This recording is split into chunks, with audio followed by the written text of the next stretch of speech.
지금부터라도. 그래서 상단 위쪽에 보시면은 2022년도 자 그리고 5월 5일까지 5월 5일까지 돼 있고요. 금액은 426만 원 써주셔야 되고 대한화재보험까지 썼어요. 어차피 들어온 김에 이자 비용도 다 조회를 해버립시다. 931번이죠. 이 이자 비용은 931번. 그랬는데 방금 제가 메모 하나 안 한 게 있어요. 이 공장 화재보험료에 대해서 12월 31일 날짜에 뭐 성급 잡은 거 아까 없었어요. 521번 거. 그랬죠?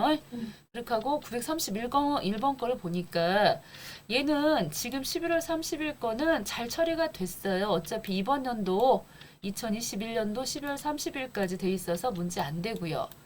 그다음 밑에 거 보니까는 이거는 문제가 되겠군요. 2021년도 12월 15일, 2022년도 1월 14일까지이기 때문에 일부 성급이 있어요. 그렇게 하고 그 내용에 대해서 여기다가 좀 메모 좀 합시다. 자, 12월 15일자를 가서 봤더니 여기가 이자가 있는데 이 우리은행 2021년도 12월 15일부터 시작해서 2022년도 1월달 14일 금액은 240이고요.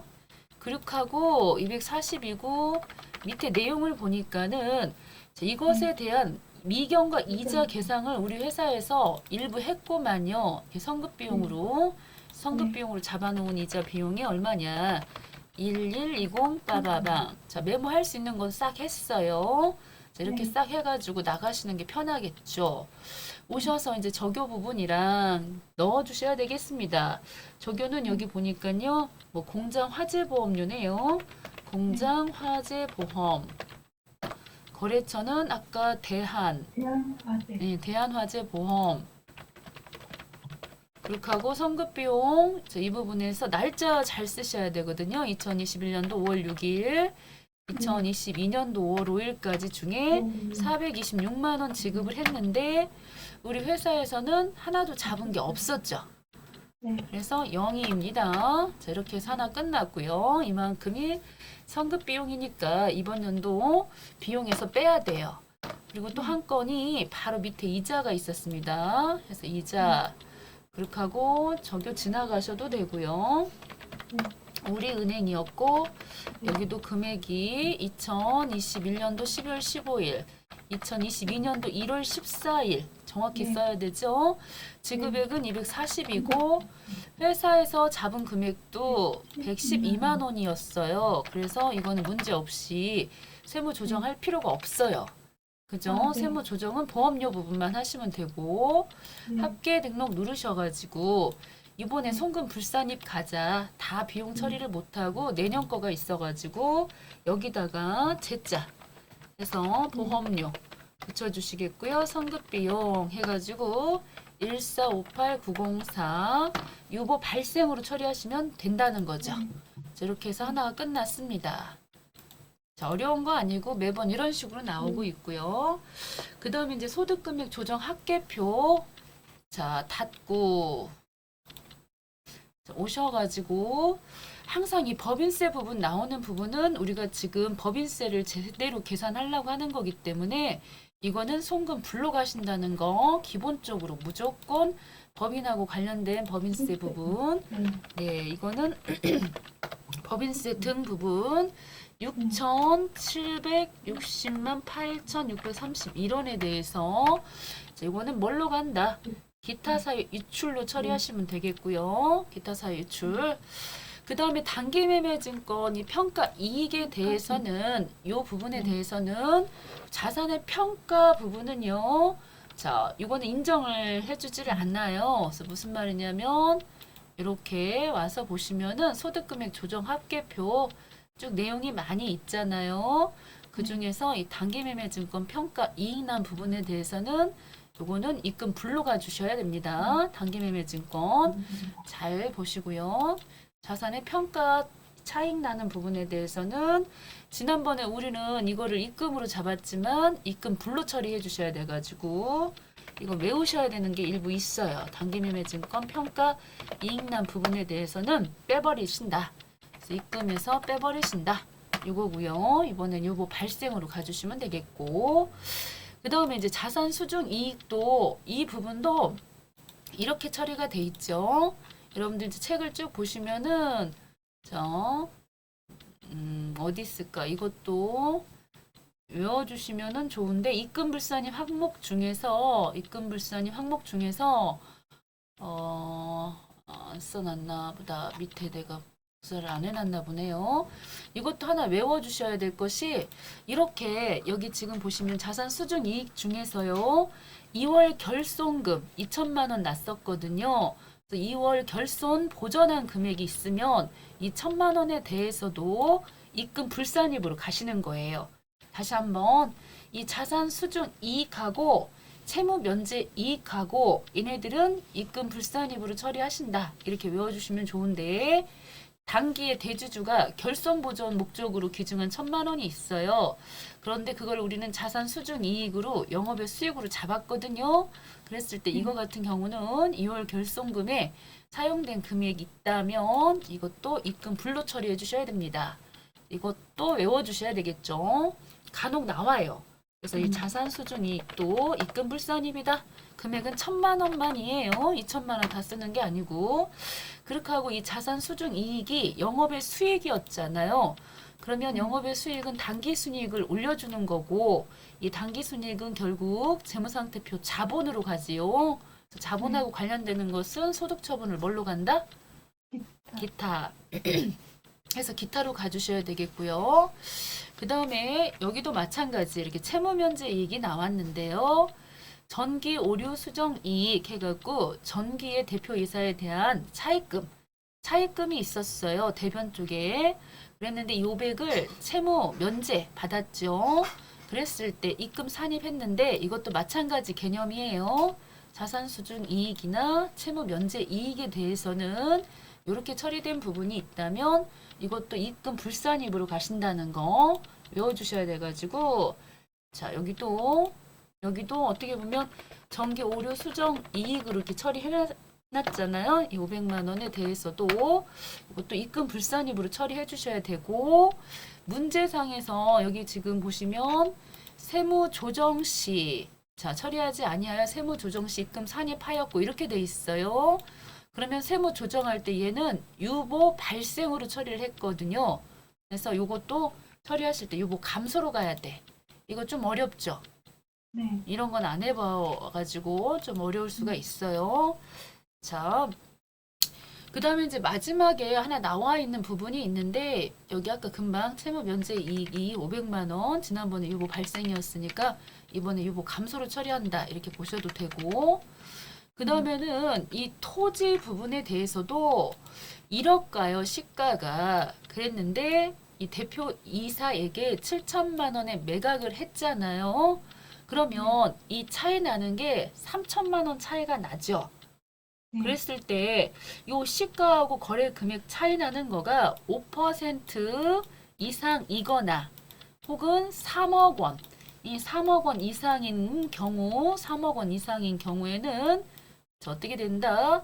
요거에 대해서 이제 입금, 그러니까 즉 입금으로 잡으셔야 되거든요. 다시 한번 시가가 1억 원이에요. 그리고 7천만 원에 매각을 했으니까 지금 3천만 원 차이가 나게끔 대표가 저가 이거를 갖다가 매수를 한 거거든요.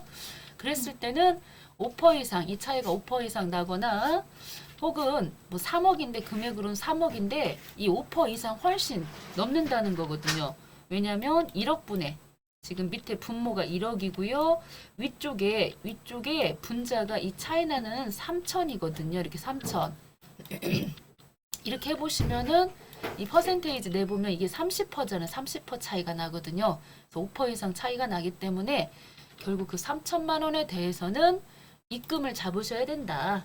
그래서 토지의 저가로 어떻게 보면 회사에서 대표에게 양도를 했고 금액은 3천이고 그리고 또 그거는 대표가 또 이익을 받잖아요. 그래서 대표의 소득처분 상여로 해갖고 소득처분 하시면 마무리가 된다. 그런 내용이에요. 다시 한번 볼게요. 지금 우리가 요거 또 은근 많이 나와요. 소득금액 조정 합계표도.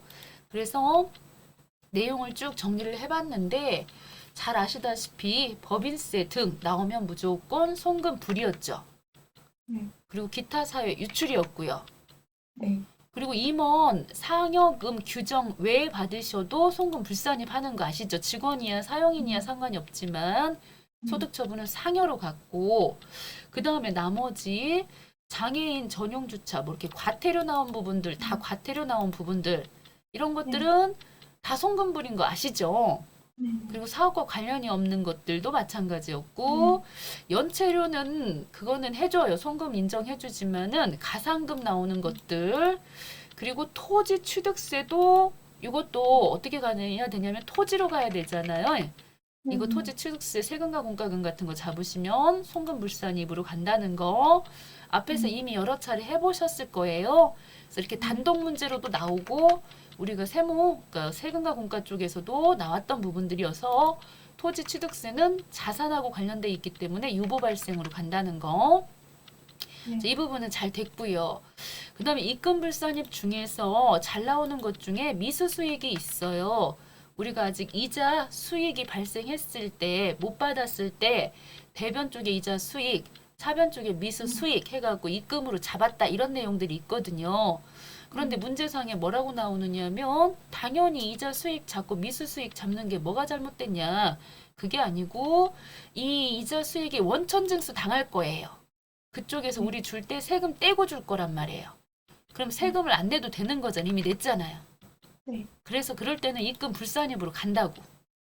네. 또 입금 잡으면 또 안 되잖아요. 이거는 이미 원천 징수 당할 거니까. 네. 그럴 때 미수 수익 나오면 입금 불산입이고 이 미수 수익, 미수는 자산이니까 이거 발생으로 가는 거죠. 네. 그 다음에 이 지방세 이 환부이자라고 해가지고 지방세 환급 뭐 가상금 나왔어요. 뭐 이런 것들이 있어요. 그런 것들 또한 자 세금을 냈는데 너무 냈다고 다시 돌아왔단 말이죠. 그런 것에 대해서는 그것까지는 세금 안 내도 돼요. 입금 불산입. 이해되시죠? 네. 예, 그리고 자비익이다 보니 이 자산, 그러니까 당기순이익 쪽으로 관련해가지고 이거는 소득 처분을 기타로. 네. 됐죠? 방금 보신 것처럼 단기매매증권 평가 이익도 입금 불산입이에요. 이런 자산의 평가 이익에 대해서는 입금 불산입 처리해 주셔야 되고요. 이거 발생. 채무 면제 이익 금방 보셨잖아요. 이것도 입금 불산입이고요. 그 다음에 이제 송금하고 관련해갖고 방금 했던 정기분 거 해당되는 성급보험료 같은 거는 이번 연도에는 단기분이면 당연히 송금으로 잡아야 되겠죠. 네. 그리고 정기 기부금 같은 거 있어요. 뭐 정기 기부금, 예를 들어 어음으로 기부를 했는데 이번에 제대로 이제 현금 결제했다는 둥 이런 말 나오면 당연히 이번에는 송금 산입 가능하고요. 지난번에 네. 송금 불이었으니까요. 지난번에 정기 외상 매출금 대손 처리가 안 됐었는데 이번에는 확정돼가지고 이런 것들은 다 송금 산입 가능하죠. 네. 예, 정기 요거는 이미 있었는데 안 써도 되는 거고. 자, 그 다음에 자기주식 처분 이익 있죠. 이거는 자기주식 처분 이익은 요거는 재무상태표 자본이죠. 네. 그쵸. 그랬을 때 요거는 이 비록 재무상태표 쪽에 있지만 요건 입금으로 잡아요. 자기주식 처분 이익에 대해서는. 그리고 자본하고 관련돼 있기 때문에 기타로 소득 처분하는 거고요. 네. 그 다음에 이제 정기 외와 환산 이익이 실현될 수 있잖아요. 지난번에는 그냥 환산 이익으로 평가만 했었는데 실제로 이제 도래돼가지고 그랬을 때는 입금 산입하는 거 맞고요. 지난번에 유보 발생이었으면 이번에 유보 감소 처리하시면 되고 방금 토지의 저가량도 나왔죠. 네. 그랬을 때는 대표이사 상여로 소득 처분하시면 되고요. 네. 그 다음에 이 매도 가능 증권이 나올 때가 있어요. 앞에는 단기 매매 증권이었을 때는 어차피 이거는 손익계산서 항목이었기 때문에 이렇게 처리하는 게 맞는데 이 매도 가능 증권에 관련해 가지고서는 차변 쪽에 예를 들어서 매도 가능 증권 우리가 12월 31일 날짜에 매도 가능 증권 평가해 갖고 이익 났습니다. 그러면 차변에 매도 가능 증권, 대변에 매도 가능 증권 평가 이익 이렇게 처리하시죠. 네. 그랬을 때 그것에 대해서 어떻게 처리를 하시느냐. 요거는 이 자산의 평가 이익에 대해서는 평가 이 손익에 대해서는 반영 안 한다 그랬잖아요. 네. 그렇기 때문에 요거를 매도 가능 증권 평가 이익 지금 이 부분에 대해서는 지금 잘 보시면요. 얘네들은 결국 넣었다가 이 매도 가능 증권 송금 산입했다가 매도 가능 증권 평가 이익이라고 해갖고 또 입금 이렇게 산입하죠. 양쪽에 두 번 넣죠. 여기다가 한 번 넣고 이쪽에도 한 번 넣죠. 그러니까 결국 빠지는 거거든요. 양편 조정하게 돼갖고 아무런 효과가 없는 결국 뺀 거예요. 양편 조정을 하게 돼서 결국 아무 효과가 없는 건데 이런 식으로라도 처리하셔야 돼요. 매도 가능 증권 얘는 송금 산입 쪽으로 넣고 이 평가 이익 쪽은 입금으로 넣는데 이 얘는 왜 소득 처분이 기타냐. 매도 가능 증권 평가 이익은 이 자본 쪽으로 해가지고 자본의 기타 포괄 손익 누계죠. 네. 그렇기 때문에 자본하고 관련돼 갖고 기타로 소득 처분한 거예요. 네. 자, 밑에도 마찬가지. 이렇게 매도 가능 증권이 나오면은 이랬을 때는 그냥 어렵게 생각하지 말고 우리가 분개를 어떻게 하느냐면 차변 쪽에 매도 가능 증권 평가 손실이라고 그리고 대변 쪽에 매도 가능 증권 이렇게 처리하실 거 아니에요? 네. 예. 그렇게 되면은 평가 손실이니까 일단 송금 산입한다고 생각하시고 송금 산입 쪽에다 이렇게 넣으시고 반대편에 쓰시면 되는 거잖아요. 서로 양편 조정해서 효과 없게끔 하면 되는 거니까요. 이걸 어렵게 생각하지 마시고 반대로 딱 빼주신다 생각하시면은 쉬워요. 네. 평가 이익 났을 때는 입금 쪽에다 넣고 반대편에다 매도 가능 증권. 만약에 또 손실 났을 때는 손실이니까 이 송금 산입 쪽에다가 평가 손실 넣고 이쪽에는 매도 가능 증권 이렇게 넣고 해서 양편 조정해서 손익 효과 없게끔 하시면 되고 다만 이 평가 손실이라고 하는 거나 평가 이익은 자본하고 관련돼 있으니까 기타로 소득 처분하시면 되고 네. 예, 이렇게 소득 처분하시면 되겠습니다. 네. 네. 자, 그 다음에요. 자, 이제 법인세, 이거 세액조정 계산서 한번 또 보실게요. 잘 저장하고 나오셔가지고. 첫 번째, 소득금액 조정 금액이 이미 입력이 돼 있어요. 그러면은, 예, 금방 그 내용이 바로 요 내용이지. 여기서 작성했던 이 내용 밑에 하단부에 있던 이 내용이 이 법인세 요 부분에 자, 이쪽으로 잘 반영이 지금 잘 들어가 있음을 이제 볼 수가 있겠고요. 그 다음에는 요 2월 결손금 계산서 작성하라고 했으니까 나오셔서 맨 마지막으로는 결국은 이 자리에 들어와야 되겠죠. 2월 결손금이라는 7번 항목에 들어오긴 해야 되겠는데 일단 나가셔서 일단 저장해 놓고 나오셔서 여기 2월 결손금이 여기에 들었잖아요. 자본금과 적립금 조정명세서 이쪽으로 들어가셔가지고 그 중에서도 맨 마지막 갑 2월 결손금 계산서라고 되어 있는 부분으로 들어오셔서 여기 순서대로 써주시면 되겠죠. 사업연도 2018년도 12월 31일자 해갖고 그때도 금액이 얼마만큼이나 발생했느냐면 결손금 발생 총액이 3천만 원 발생을 했었대요. 그러면은 3천만 원 이렇게 써주시고 그 다음에 그 중에서 결손금 공제가 2,500이 이미 공제가 됐고만요. 그래서 기공제 금액에다가 2,500을 딱 쓰시면 되겠지요.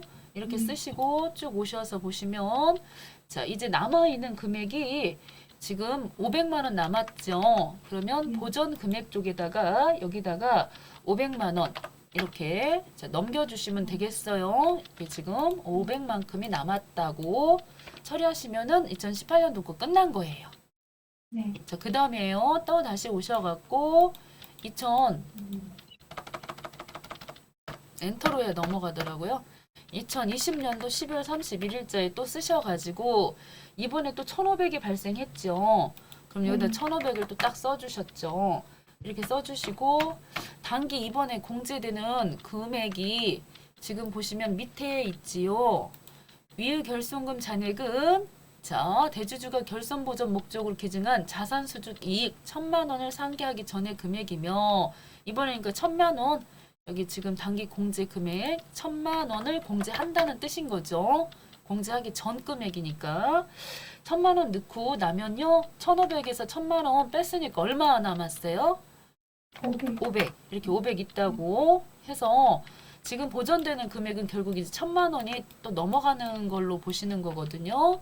그래서 이렇게 작성하시면 끝난 거예요. 여기까지 작성하시면 그렇게 하고 저장하고 나오셔서 다시 가서 이제 보시면은 불러오기 할게요. 하시면 여기에 이렇게 1,000만 원이 들어간다는 거죠. 2월 결손금 금액이. 그렇게 하고 이때 밑에 이제 보시면 중간 애납하고 요 원천납부색 요 부분 반영하라고 그랬으니까 요 회계 쪽으로 오셔가지고 합계전액 시산표 오셔서 12월 31일자 해서 선납세금 금액 두 번 톡톡 찍어가지고 자 와서 보시면요 법인세 중간 애납했던 금액이 4천만 원이 있고요. 그 다음에 또 쭉 오셔서 이자 소득 원천징수 이런 건 선납세금 부분이니까요. 선납세금 부분이 35만 원 있었네요. 선납세금 35만 원이 있었어요. 나머지 지방소득세 이런 거는 넣으시는 거 아니니까 이건 넣으시면 안 되고 이런 것도 이제 넣으실 필요가 없죠. 두 가지만 메모하셔가지고 다시금 오셔서 중간 애납 금액은 4천 그리고 원천 납부세액은 35만 원 끝났고요.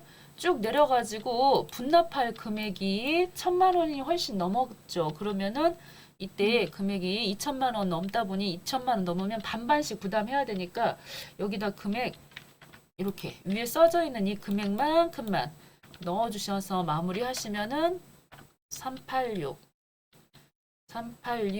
520 해서 마무리가 되고 자 끝났습니다. 됐죠? 자 이제부터는요. 자 얼른 이거 닫아버리고 자 최대한 39회부터 시작을 해볼게요. 자 이제 오늘 내일 모레까지 해갖고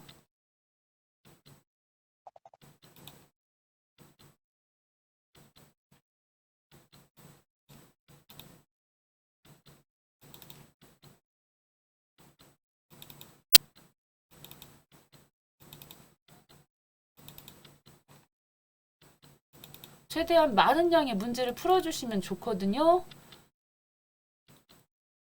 그랬는데 보통 21회부터 현재 최신 기출까지 쭉 풀면 좋지만 시간이 그런 정도까지는 안 나오고 제가 계산을 좀 해보니까 39회 정도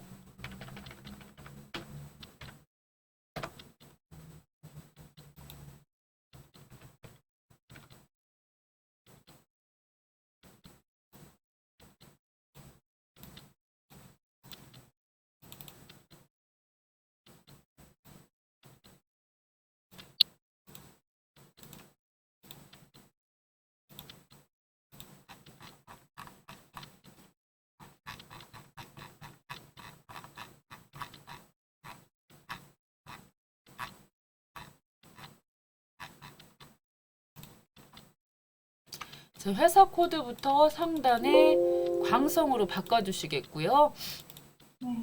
자, 1번을 보니까 수익금액 조정 명세서가 나왔어요. 자, 수익금액 조정 명세서 자, 나왔는데 자, 첫 번째 하셔야 될 게 매출 자, 부분 찍어주시고 자, 상단에 매출 조회 하셔서 400번대 코드 들어있는 것들은 다 넣으셔야 되겠습니다. 상품 매출부터 넣으셔도 되고 뭐 제품 매출부터 넣으셔도 되고 상관은 없어요. 지금은 현재 상품 매출부터 넣었고요. 그 다음에 또 오셔가지고 빵빵 오셔서 또 매출 자, 제품 매출이 있었어요. 제품 매출 빠바바방 그 다음에 또 한 건이 보니까 407번 공사수익금 보이고 있고요.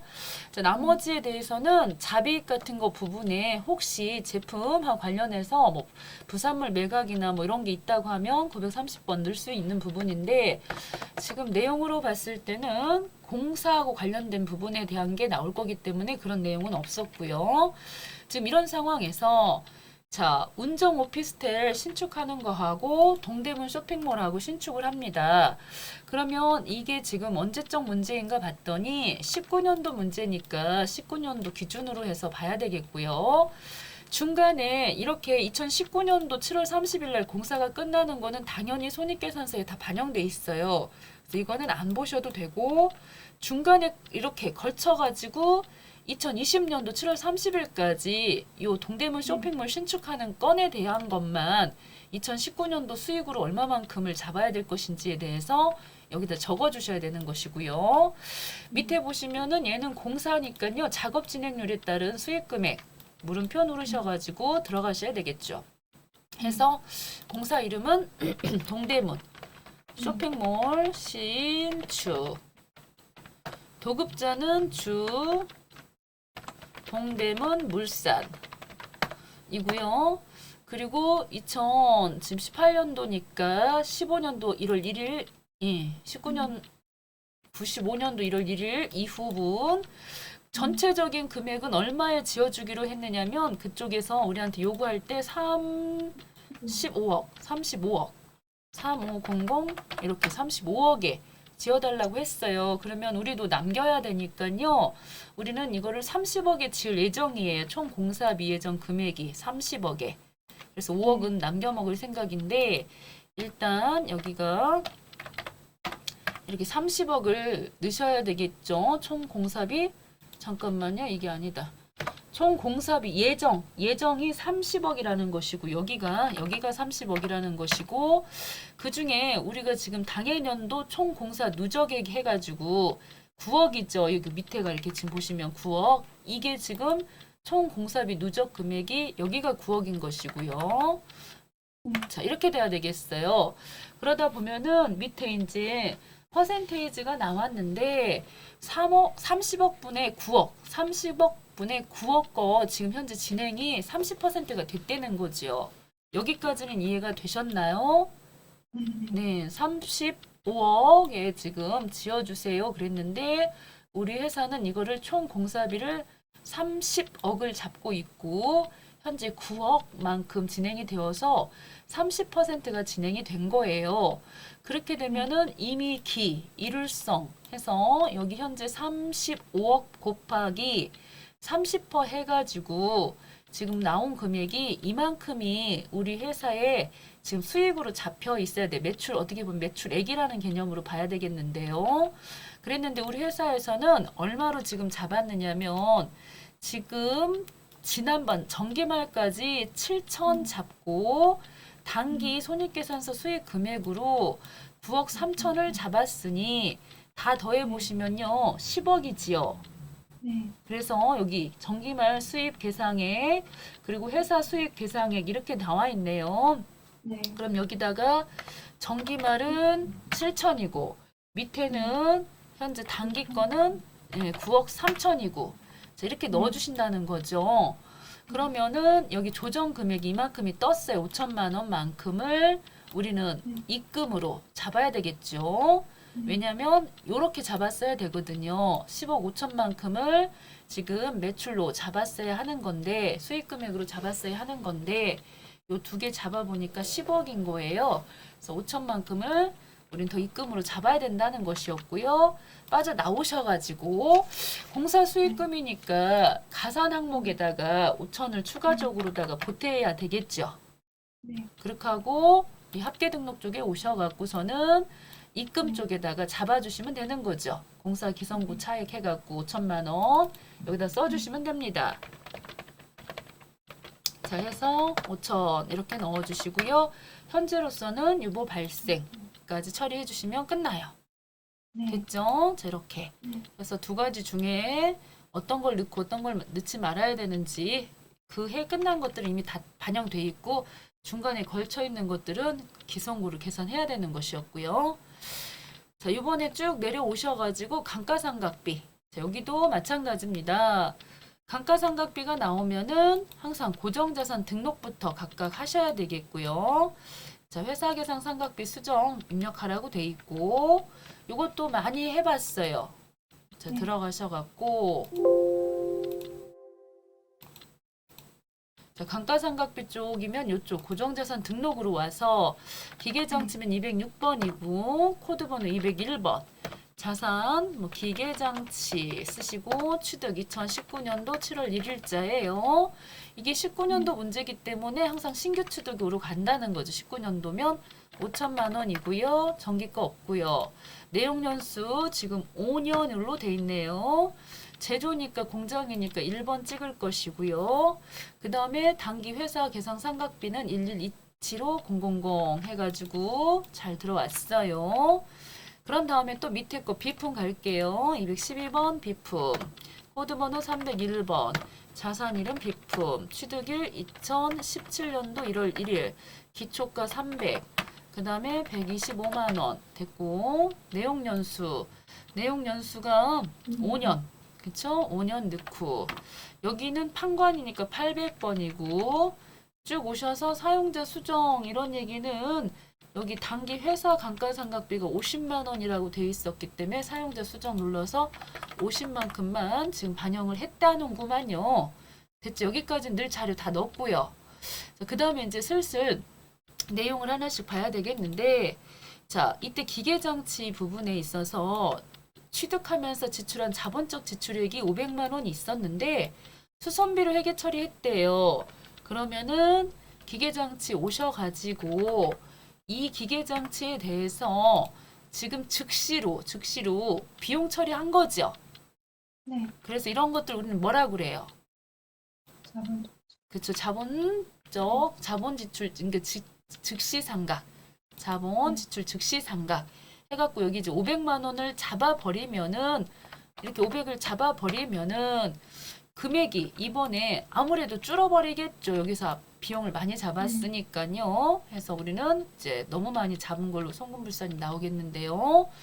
자, 그 다음에 또 상단 이쪽에 항상 요것도 보셔야 되니까요. 20만 원만큼 비품에 대한 거, 212번 비품에 대한 거 작년이죠. 전기에 20만 원만큼 부인당한 거 있었죠. 여기다 20만 원 써주셔야 되죠. 이렇게. 네. 됐죠? 자, 넣을 거는 다 넣네요. 자, 넣을 거 다 넣고 나오셔가지고 항상 네 번째 미상각분 여기 한번 들어갔다 와야 돼요. 네. 해서 불러오기 누를 것이고요. 업종 코드 안 넣어버렸는데 그건 이해해 주시고요. 네. 자, 해서 딱딱 찍어 보시면은 빨간색 나오면 업종 코드 안 넣은 거니까 얼른 가서 넣고 오시면 되고, 그 다음에 이렇게 와서 여기서 보셔도 되는데 여기서 보는 것보다는 맨 밑에서 보시면은 벌써 알아서 기계장치에 대해서 지금 현재 상각 금액이 요만큼인데 우리 회사에서 너무 많이 잡아가지고 요번에 상각 부인 금액이 떴어요. 선불. 그렇게 하고 나머지 또 비품에 대해서도 이만큼 지금 상각 금액인데 50만 원밖에 회사에서 안 잡았기 때문에 혹시 지난번에 지금 신했던 부조객이 지금 이만큼이 더 잡아도 되는 건데 전기에 지금 부인당했던 20만 원이 있으니까 이만큼 이번에 처리 가능하지요? 그래서 이 두 가지에 대해서 합계 등록 눌러보시면은 이렇게 떴어요. 그래서 첫 번째 기계장치 감가상각 여기 밑에 있는 그대로 그냥 보고 쓰면 되죠. 어쩌고저쩌고 상각 부인 금액 부인액으로 해서 이대로 보고 쓰시고 3872 금액은 잘 써야지. 72500 쓰시고 지금 현재로서는 유보 발생이 되겠고요. 얘는 지난번에 유보 발생 처리해놨던 거 이번에 송금 추인하는 거네요. 그래서 비품 감가 어쩌고저쩌고 해서 쭉 써주시고 송금 추인액 20만큼 쓰시고 이번엔 뭘로 간다? 유보 감소. 됐죠? 끝났어요. 이런 식이죠. 자, 그 다음에 퇴직연금 부담금 나왔어요. 이것도 참 많이 나왔던 것이고요. 닫아주시겠고 요 부분도 퇴직급여 충당금 조정명세서하고 아주 밀접한 관련이 있지요. 그래서 밑에 하단부에 있던 이 금액 제일 큰 금액으로 해가지고 382-595-000 해서 이렇게 지금 금액 알려주고 있는데 이 금액이 반영이 될 것이고 잠시 후에 또 이 기초의 충당금 부인됐던 이 금액하고 회사 계상액하고 두 개 부인됐던 거 더해가지고 이번에 혹시 자 퇴직연금 운용자산 처리된 게 있으면 뺄 건데 자 일단은 이거는 참고적으로 보시고 그대로 열어놓고 그냥 갈게요. 그래서 퇴직연금 들어와서 자 금방 제일 이 퇴직급여 추계액 제일 큰 금액으로 지가 알아서 들어올 테고 여기 둘 중에 제일 큰 금액 들어올 테고 우리는 원장 조회 자 잔액 조회로 가시면 더 편하겠죠. 198번 198번 해서 자 그중에서 기초가 네. 82500 빠바방 그 다음에 증가 금액으로 152 300 빠바방 이렇게 쭉 메모 조금 하고요. 17 빠바방 그리고 잔액 해서 17800 빠바방 자 그런 다음에 오셔가지고 기초는 8,250만 원 쓰시면 되겠고요. 그 다음에 지금 수령 및 해약액은 1,700만 원 쓰시면 되겠죠. 그래서 여기다 1,700 쓰시고 네. 그 다음에 이번에 납입된 금액은 증가 금액이 납입 금액이니까요. 여기다가 152 300 빵 이렇게 써주시면 되겠죠. 자, 그런 다음에 여기도 주어진 자료가 있으면 보시고 쓰시면 되고 자 기초 부분에 퇴직금 지금 송금 산입액 해갖고 여기 예, 밑에 부분에 설명으로 가끔 나와 있기도 하고요. 여기 지금 기초니까 전기 자본금과 적립금 조정명세서에 이렇게 송금으로 산입한 금액이 8,250만 원 이렇게 지금 있다고 이 금액이 바로 그걸 말하는 거거든요. 평소에 문구로 써주기도 해요. 그래서 그거 보고 적으시면 되는데 여기서는 이렇게 기초퇴직연금 정기말 신고 조정행한 송금 산입의 금액 이렇게 처리해 주시고 그 다음에는 나머지 또 이쪽에 오셔서 기중 여기 지금 1,700만큼이 똑같은 금액이거든요. 16번하고 20번하고 똑같이 1,700 쓰시면 되고요.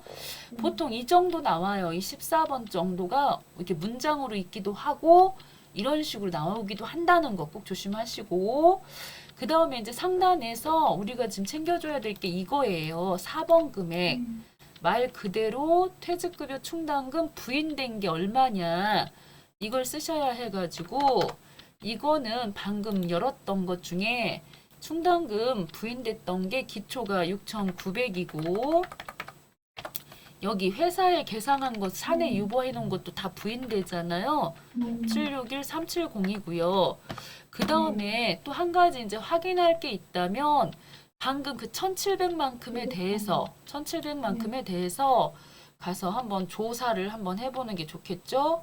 자, 원장 조회를 하셔갖고 295번 찍었어요. 자, 그 중에 6월 1일자 퇴직금 지급 해갖고 들어가서 봤더니 그 중에 이 1,700이라고 하는 것에 대해서 이렇게 처리가 된 거. 여기 지금 보시면은 차변 쪽에 퇴직급여 충당부채라고 빠지면서 대변 쪽에 퇴직연금 운용자산으로 빠진 이 1,700만큼 이거는 처리가 되는 건이에요. 자, 이거 1,700 이걸 빼주셔야 된다 그랬죠. 그리고 보통예금으로 빠진 2,500은 이거는 여기에 예, 여기에 보면 2,500이 있다고 그랬잖아요. 그 2,500이 아까 금방 그 2,500을 말하는 거고 우리는 여기서는 1,700에 대해서는 인정을 제대로 받았어요. 송금으로 인정을 제대로 받아가지고 계산기 이제 두드려서 저 금액 저거 어떻게 계산했는지 꼭 기억하시고 계셔야 돼요. 761 370 거기다가 1,700을 딱하니 빼보시면은 350 761 370 350 761 370 자, 이렇게 되는군요. 여기까지 나왔어요.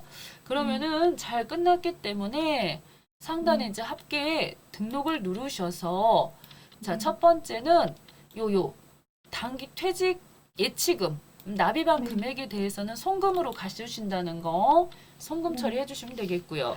퇴직 연금 불이백이라고 해서 송금으로 152-300 이렇게 가주시고 유보 발생이고요. 여기서 기억하셔야 될 게 있어. 아까 그 1700 있었잖아요. 네. 예, 그 그리고- 1700에 대해서는 우리가 여기 지금 송금으로 산입해서 유보 발생해놨으면 언젠가는 유보 여기 또 반대편에 감소가 생겨야 되지요. 네. 이 1700 금방 어떻게 돼 있었어요? 분계를 보시면요. 이 1700에 대해서 차변에 퇴직, 예, 급여, 충당 부채라고 돼 있었고 대변에 퇴직, 연금, 운용, 자산 이렇게 돼 있었잖아요. 이렇게 네. 빠져나간 것에 대해서는 반대편으로 빼서 유보 감소로 처리하셔야 되는 것이거든요. 그러니까 퇴직연금 들어가면 무조건 사외에 들어가면 네. 송금으로 인정을 해주죠.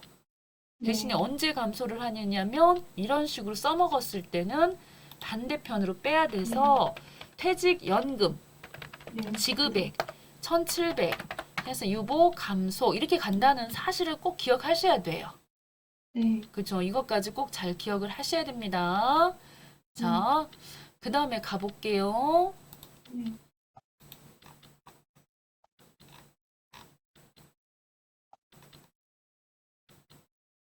자, 이번에는 자본금과 적립금, 소득금액 또 이거 나왔네요. 소득금액. 네.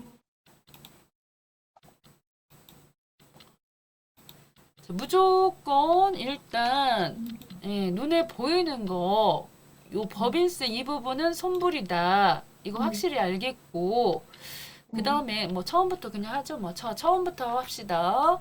전기 부도가 발생해갖고 대손 처리했던 외상 매출금이 있었는데, 그게 이번에 대손 요건을 충족해가지고 네. 요거 자, 부도로 인해 가지고 발생했던 거 이번에 충족해가지고요.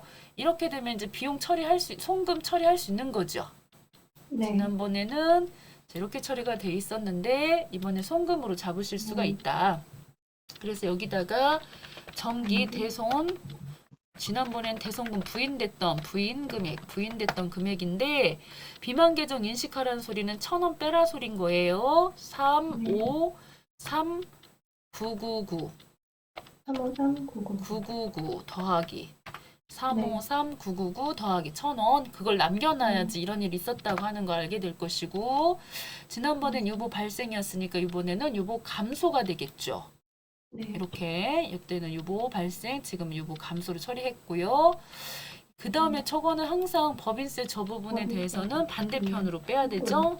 금액은 119, 180. 아, 자꾸 키보드를 잘못 해서 송금 불산입 되면서 기타사의 유출이죠. 법인세.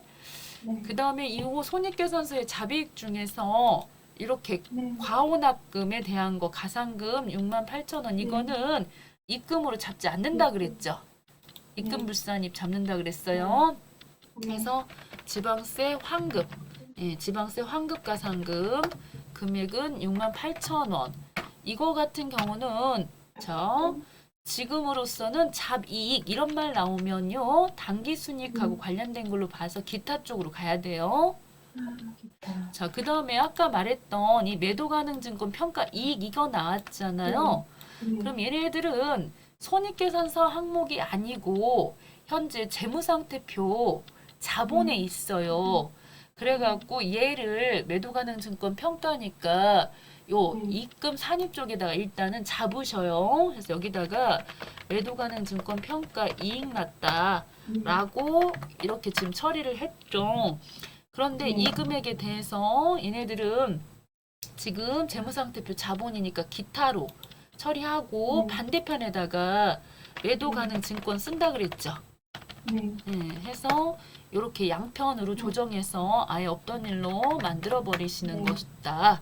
그래서 이거는 이 자산하고 관련된 부분이라 유보 발생 이렇게 처리하시면 되고요. 네. 토지 취득세 부분에 대해서는 이거를 세금과 공과금으로 처리하면 안 되는 거죠. 네. 토지로 처리했어야 되기 때문에 송금불산입 처리하셔야 돼가지고 토지의 취득세가 되겠고 금액은 365만 원이면서 이런 건 유보 발생이 된다. 토지가 자산인지라.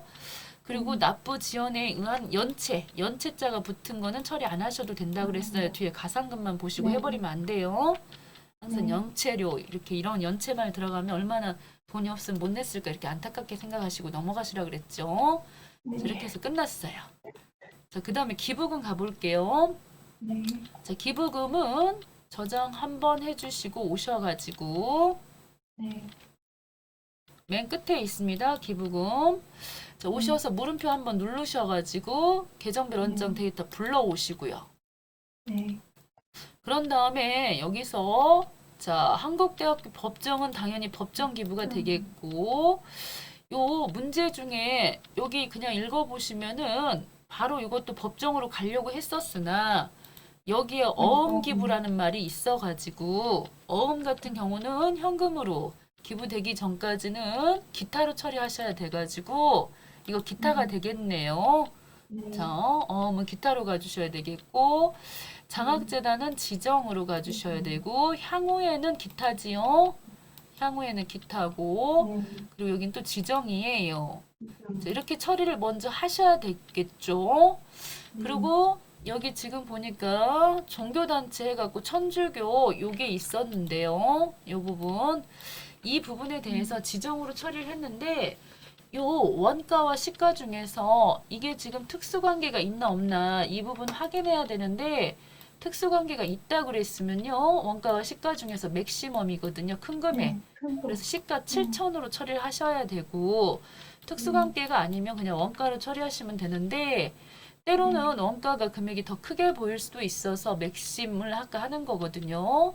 그래서 여기는 지금 7천으로 하는 게 맞네요. 그대로 놓고 그냥 가셔도 되겠고 자, 이렇게 처리하셔서 해당되는 금액을 보시면은 7,300이 지금 그리고 법정이 1,000만 원 해서 8,300이 해당이 되는구만요. 자, 빠져 나오셔가지고 여기로 가야 되잖아요. 여기로 가야 되는데요. 자, 일단 새로 불러오기 한번 눌러주시고요. 새로 불러오기 한번 눌러주시고 그렇게 해서 밑에 기부금 합계 금액이 법정이 1,000만 원이고 나머지 7,300 해갖고 8,300이 잘 들어왔음을 확인했어요. 자, 확인해 주시고요. 새로 불러오기 꼭 눌러야 돼요. 그래야 방금 여기서 반영했던 이런 내용들이 싹 반영이 되는 거니까 꼭 눌러주셔가지고 지가 알아서 이 소득금액 718 그래서 이 718 050 700 이 금액이 여기 잘 반영이 되고 법정은 50% 한도 금액이 요만큼인데 우리가 1,000만 원밖에는 기부를 하지 않았으니 충분하죠. 다음번에는 1,000만 원을 이제 빼고 1,000만 원 빼고 708을 가가지고 또 30% 계산했는데 30%짜리는 없어요. 그렇게 하고 또 10%짜리 와서 계산해 보니까 자, 여기가 지금 한도를 좀 초과했네요. 10%가 요만큼인데 7,300을 기부를 했다고 하니 요만큼에 대해서는 한도 초과가 나왔군요. 그리고 더 이상 여기에서 전기하고 관련해가지고 이월되는 뭐 그런 기부금은 없었으므로 우리가 이제 여기서 조심할 게 있죠. 합계 등록 누르셔가지고 정리하실 때 지금 현재 기타 기부금 1,300 나왔죠. 그래서 아까 그 어음으로 500만 기부했던 금액 고금액 500만 원 있었던 거 생각나세요? 이게 어음 기부가 500이었고 향후에 향후에 금액이 또 800이 있었죠. 그래서 그 금액 잘못했다. 자, 뭘 잘못했냐면 아까 여기에서 물음표 눌러가지고 그 금액들 나왔을 때 금방 요거 향후에 800하고 금방 500하고 있었었죠. 기타 그거에 대해서 요거 바로 소득 처분을 했어야 돼요. 합계 등록에서. 일단 여기 안 하고 갔네. 자, 지금이라도 할게요. 자, 기부금 해가지고 어음 기부가 500만 원. 500이었었고 이거는 유보예요. 자, 네. 내년에 현금으로 하면 처리되면 또 늘 거고. 그 다음에 또 향후에 800. 향후에 좀 향후에 네, 향후에. 향후에 금액으로는 800이었죠? 800. 네, 해서 이거는 뭘로 가요? 기타사에. 저 기타사 유출 지금 향후에 대한 언급이 어디 있을까요? 잠깐만요. 향후에 기타 이렇게만 돼 있고 이거에 대한 뭐 말이 네. 없네. 자, 기타로 처리하긴 할 건데 자, 일단 나갔으니까 기타 사회 유출로 가는 건데요. 자, 이렇게 딱 처리해놓고 아까 순서가 그랬었어요. 순서가 이것부터 한 다음에 바로 요거 조정을 해야 됐었거든요. 근데 그거를 안 했어. 자, 그거를 하고 이렇게 새로 불러오기 딱 찍어 주셨어야 되겠죠. 뭔가 바뀐 게 좀 있는 것 같지 않아요? 네. 자, 해서 딱 새로 이거 꼭 반영했었어야 되고요. 자, 그 다음에 오셔서 자, 이렇게 와서 보면은 여기 한도 초과 금액도 조금 바뀌었잖아요.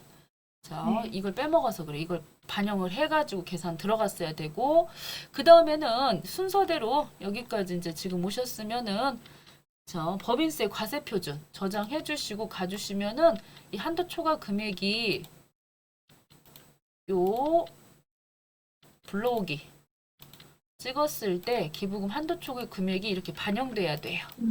됐죠? 자, 다음 또 넘어가 보도록 하겠습니다.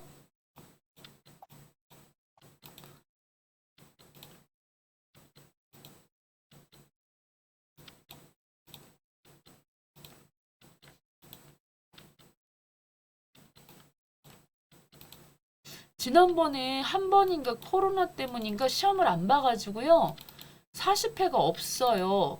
제가 없는 게 아니라 여기 자체적으로 시험이 그때 없었어요. 그래서 바로 41회예요. 41회가 되겠고 D41. 자, 설치.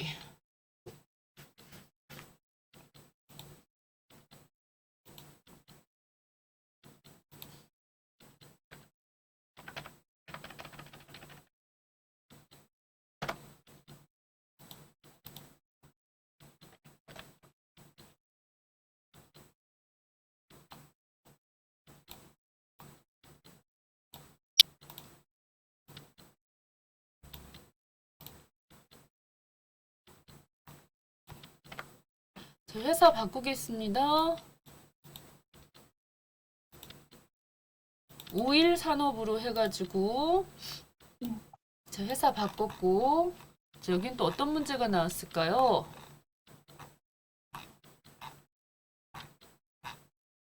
자, 조정 후 수익 금액 나왔습니다. 일단 문제를 풀기 전에 20년도 문제입니다. 2020년도. 자, 제일 먼저 또 가주셔야 될 거가 조정 후 수익 금액 쪽으로 오셔가지고 얘는 이렇게 기준 경비율 코드가 있어요. 자, 불러오기 찍어주시면은 요렇게 또 요 부가가치세 밑에 1년 거가 자료가 들어와 있고 위쪽에서는 241302거 그래서 제조 쪽으로 제품 매출 금액 수입조에 누르셔서 제품 매출 거 넣으시고 바로 밑에 514990 해가지고 또 여기도 수입조회 하셔서 상품 매출 거 넣으시고 됐죠? 그 다음에 밑에 또 오셔서 701300 넣으셔가지고 자, 이렇게 임대료 수입까지 다 400번대 걸 넣었어요. 그런 다음에 그 중에 상품 매출 금액 중에서 1억 1200만큼에 대해서 해외 수출분이라고 그랬기 때문에 빼야 되겠네요. 상품 매출 금액 중에서 368 빠바바바바방 빼기 112 빠바바바방 빵 해서 여기다가 256 이렇게 넣으시고 여기 0 처리하셔서 수출 쪽으로 넣으시는 거죠. 그래서 이렇게 하시면 끝났고요. 그 다음에 임대료 수입은 2020년도 7월 1일부터 1년간 전대계약하고 임대료 받은 것이다. 그럼 맨 밑에 보시면요. 차이 나는 금액이 지금 이만큼이 차이가 났죠. 해가지고 항상 누가 더 금액이 크더라. 여기 지금 보여지고 있는 요거 보여지고 있는 이 손익계산서상에 요 수익 금액하고 요거는 이제 세법으로 바꿨을 것 같긴 한데 요 금액하고 밑에 부가가치세 신고해갖고 들어간 금액 하고요. 이 금액이 조금 더 크죠. 항상 부가가치세 신고서 금액이. 네. 그래서 그 차이가 왜 나는지 일괄 작성 누르셔가지고 23번 그랬으면요. 100만 원 개인적 봉급도 있었고 항상 부가가치세 신고서를 기준으로 거기에 지금 100만 원이 더 반영돼 있고 간주 임대료도 490 들어가 있고 고정자산 매각도 해서 300 이렇게 해서 밑에 금액이요. 정확히 그 금액이 딱 나오게끔 선택해 주시면은 문제없이 끝나는 거니까 어려운 거 아니었네요. 그래서 여기다 직접 23번, 24번, 25번 코드 알려줬을 때는 넣으셔도 상관은 없어요. 그래서 이렇게 맞춰주시면 되겠습니다. 자, 그 다음입니다. 저장해 주시고요. 자, 두 번째 걸로는 대손 충당금. 이것도 참 많이 나오는 거죠. 일단 자, 오셔서 이제 부딪혀 보는 거죠, 뭐. 그래서 1번부터 대손금 8월 20일자에 지금 500만 원 예상 매출금 못 받게 됐군요. 2020 8월 20일 계정 과목 108번. 채권 항상 내역은 제품 매출 뭐 이런 식으로 가주시면 되겠고 대손 사유가 회생계획인가 회생계획인가 있는 그대로 넣어주시고 금액은 500인데 요거는 상단에 원장 조회 같은 거 하셔갖고 8월 20일자 가셔서 108번 찍으셔서 8월 20일자를 얼른 찾아야 되겠죠. 해서 두 번 톡톡 찍어가지고 여기 왜 들어왔느냐 바로 이 차변에 충당금으로 처리했니 대손 상각비로 처리했니 이거 보러 왔어요. 그랬는데 충당금 처리가 됐다는 얘기는 시인했다라고 본다는 거죠. 이렇게 그 다음에 또 밑으로 와가지고 자 9월 26일자 110번 받으러 오면 되겠고 마찬가지 제품 매출이 되겠어요. 금액 부도로 그랬는데요. 부도 금액은 100만 원인데 얘는 딱 봐도 벌써 6개월이 안 돼요. 9월 달이니까. 그래서 그럴 때는 가서 또 원장 조회 찍으셔갖고 110번 받으러옴에 대해서 두 번 톡톡 찍어서 가서 보니까 충당금으로 돼 있기는 돼 있어요. 그런데 만약에 여기가 충당금은 충당금이지만 부인돼야 되겠죠. 6개월 경과가 되지 않아서 여기다 100만 원을 넣는다는 것이고요. 만약에 대손 상각비 처리돼 있었으면은 이쪽에다 넣는 것이겠고요. 지금 충당금 쪽이었고요. 그 다음에 상단 위쪽으로 올라오셔가지고 여기서는 외상 매출금하고 요 항상 이런 식으로 매출 채권에 대해서만 이렇게 돼 있다 보니 108번 찍어주시고요. 그 다음에 110번 찍어주시고요. 이 대손금 부인 누계액이 기초하고 기말 거하고 두 개 다 쓰시는 건데 방금 보셨던 것 중에서 받으러 온 부인된 금액 있죠. 100만 원. 이거는 부인됐다고 여기다가 추가적으로 아직 인정 못 받았으니까 100만 원 처리하셔야 되고 자 이렇게 처리됐어요. 이 부인된 금액에 대해서도 뒤쪽에서 또 이제 세무 조정 한번 나와야 되니까 잊어버리기 전에 세무 조정 요 받을 100만 원에 대해서는 세무 조정 손불 처리를 하셔야 된다는 거, 손불 처리하셔야 된다는 거 꼭 기억을 해야 되겠죠.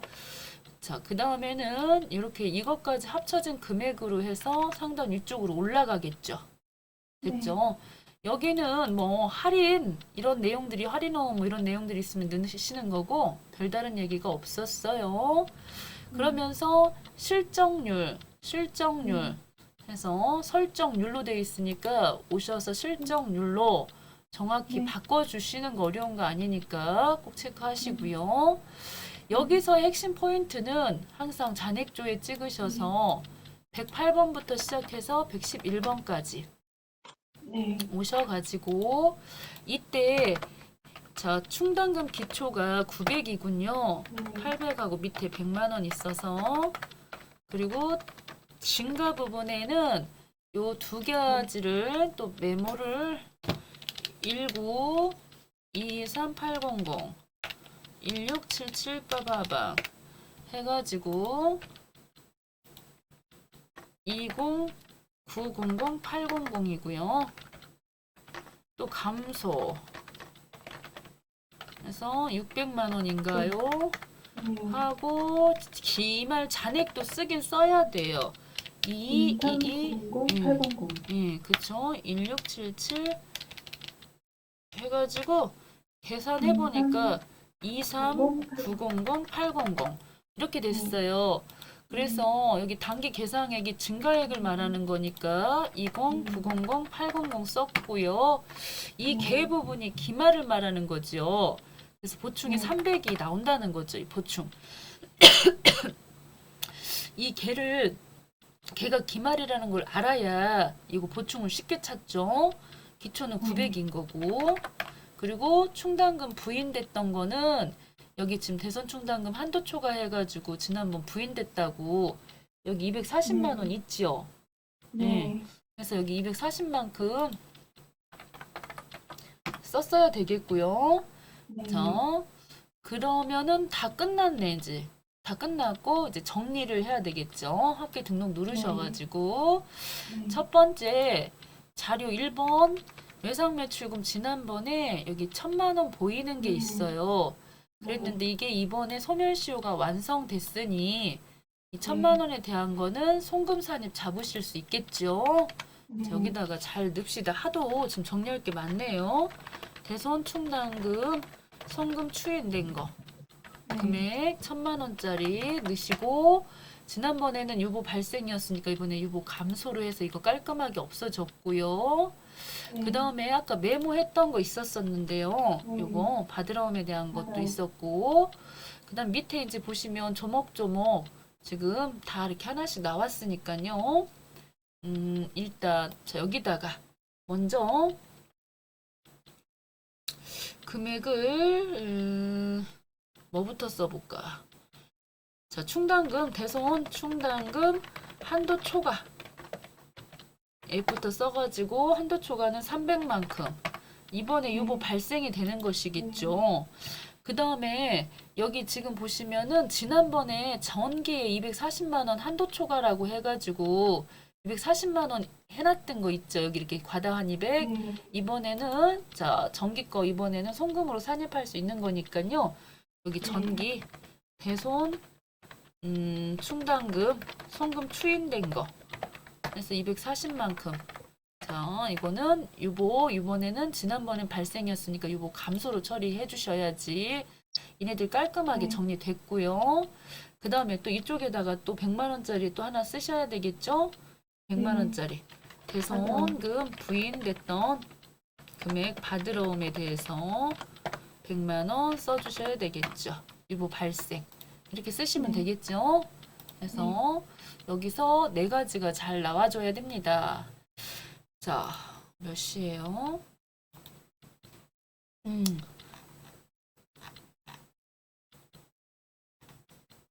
자, 접대비까지만 한 번 더 해보도록 하겠습니다. 자, 저장 한번 해주시고 자, 접대비 부분에서는 제일 먼저 해주셔야 될 게 항상 적요 중간에 고치라고 하는 거 나왔는데 오늘 건 적요 고치라는 말 없었어요. 그래서 바로 새로 불러오기 찍어주시겠고요.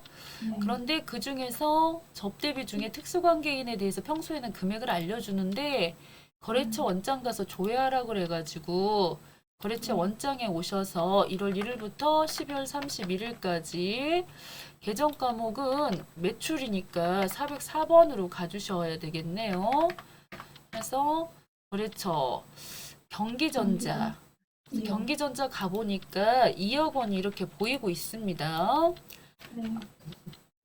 또 혹시라도 모르니까요 401번도 뭐 이렇게 있나 한번 가서 보시긴 하는데 없었고요.